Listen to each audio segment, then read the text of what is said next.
Twee van die nieuwe assistent-boswachters zijn Saskia Vis en Wanda Bakker.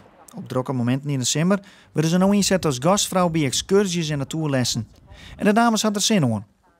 Met een heel stuk enthousiasme, denk ik, wat iedereen van de groep heeft.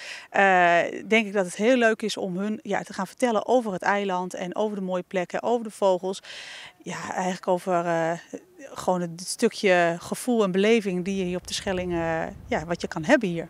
We zijn net begonnen, dus het is ook gewoon een beetje aftasten. Wat willen mensen eigenlijk allemaal weten en hoe nieuwsgierig zijn de mensen? In december had Skiel handen te kwaad om al het werk te doen. Daarom kwam steeds bosbeheer met het idee voor een opleiding voor eilanders.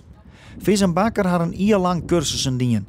De nieuwe boswachters denken dat het een pluspunt is dat ze van Skiel gekomen. Ja, dat is denk ik alleen maar heel erg leuk voor de mensen, want die willen toch ook gewoon mensen graag van de Schelling spreken.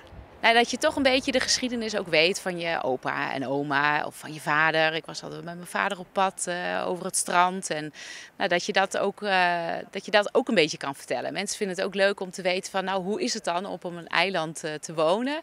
En die zijn er wel heel nieuwsgierig naar. Dat stukje kun je ook meegeven. En op deze eerste werkdag zullen Wanda en Saskia nachtje op het nieuwe werkplek die ze boswachters hutten.